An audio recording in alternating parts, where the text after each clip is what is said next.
This is the first in a series of videos I'm planning on doing on this MGA restoration, which I'm calling MGA from the ground up. Here's the car as I got it.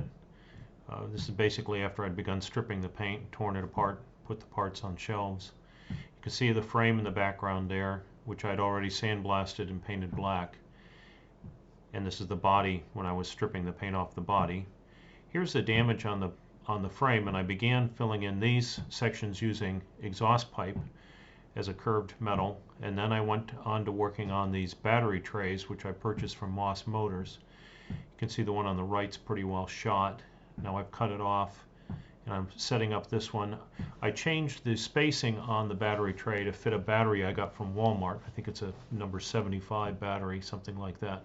Doesn't look like much difference, but it's a little bit bigger, so the battery would fit in there, and it will fit in with the clamps for the battery cables on. So this is welding up the battery parts, and this is with both of them done, and a little bit of primer or something on it. Another view of the batteries. Then I went on. There had been a damaged section on the front end. The car had probably been driven over a curb or something, and this is a piece of tubing that I'm going to put in here. I used a piece of exhaust pipe again to get a curved section. This is the piece that I used, and cut it and welded a kind of a curved section that was pretty similar to what I have in there.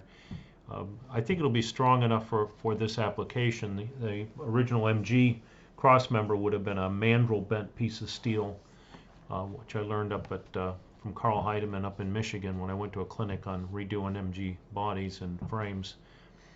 And that was some years ago. But here it is welded in, and I'm smoothing it out, grinding it, getting it ready to add on some primer and paint. And this is basically this frame was in pretty good shape, and this is basically all I needed to do to rebuild the frame. These are some filled in with some putty just to make it look half decent. This is the MGA frame. I've been working on the damaged cross member that goes under the motor, and I took photographs that showed that I cut out the rough section that was in there, which is this piece was in here all bent. Cut it out, welded in new steel, and because the radius wasn't perfect, I then used epoxy filler to smooth it out a little bit. This is with a quick coat of primer, covering the area again that was damaged underneath the frame. So I'm almost done underneath the frame, other than a few little touch-ups, maybe removing the the old gas lines and stuff, and can flip it down and start putting on the wheels and stuff, which would be pretty cool.